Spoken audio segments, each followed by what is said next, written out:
তাদের সম্পর্ক শুরু হয়। হ্যাকের একঘেয়ে জীবন ভরে ওঠে ভালোবাসায়, কিন্তু ঠিক তখনই তাদের ছায়ার মতো অনুসরণ করছিল এক মুখোশধারী লোক। তার লক্ষ্য ছিল একটাই, পবিত্র কাপটি কেড়ে নেওয়া। সে ইরাকে নিয়ে এক গোপন মন্দিরে যায়, সেখানে এক নাটকীয় প্রদর্শনী করে, কাপটিকে আগুনে রেখে আহ্বান করে এক প্রাচীন আত্মাকে।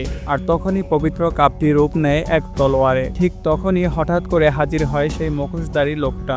ইরা চিৎকার করে হ্যাককে থামাতে চায়। তারা তিনজন ভয়ঙ্কর সংঘর্ষে জড়িয়ে পড়ে। লোকটি অভিনয় করে যেন কাপটাই তার দরকার, আসলে সে ইরাকে জিম্মি করে ফেলে। হ্যাক বাধ্য হয় কাপটি দিতে, কিন্তু ইরাও সহজে হার মানে না। সে লোকটির মুখোশ ছিঁড়ে ফেলে দেয়। তাতে লোকটি ক্ষিপ্ত হয়ে ইরার পেটে তলোয়ার চালিয়ে দেয়। হ্যাক নিজের প্রেমিকাকে কোলে নিয়ে ভেঙে পড়ে, কিন্তু হঠাৎ ইরা উঠে দাঁড়ায় আর পিছন থেকে লোকটার হৃৎপিণ্ড উপড়ে ফেলে দেয়। আসলে ইরা আগে থেকেই পবিত্র পানির কিছু অংশ পান করেছিল, তাই সে ছিল অমর। তবে এই শক্তির একটা শর্ত ছিল, তার হৃৎপিণ্ড ধ্বংস করা যাবে না। হ্যাক তাকে অনুরোধ করে ওকে ছেড়ে দাও, কাপটা ওর না। কিন্তু ইরা রেগে গিয়ে বলে, যে লোকটা তোমার প্রেমিকাকে মেরে ফেলেছে তাকে তুমি ছেড়ে দিতে চাও? এই কথা বলেই ইরা লোকটার হৃৎপিণ্ড ঘুরিয়ে দেয় আর হ্যাককে ছেড়ে চলে যায়। সবাই ভেবেছিল ইরা মারা যাবে, কিন্তু না, সে বরং নিজের মধ্যে থাকা এক ভয়ঙ্কর রাক্ষসী শক্তিকে জাগিয়ে তোলে। তার রূপ হয়ে যায় এক অর্ধ সাপ অর্ধ নারীর মতো। তার হৃদয়ও বদলে যায়। সে তুলে নেয় ঈশ্বরীয় তলোয়ার আর মন্দিরটি সম্পূর্ণ ধ্বংস করে দেয়। হ্যাক হাঁটু গেড়ে ক্ষমা চায়, কিন্তু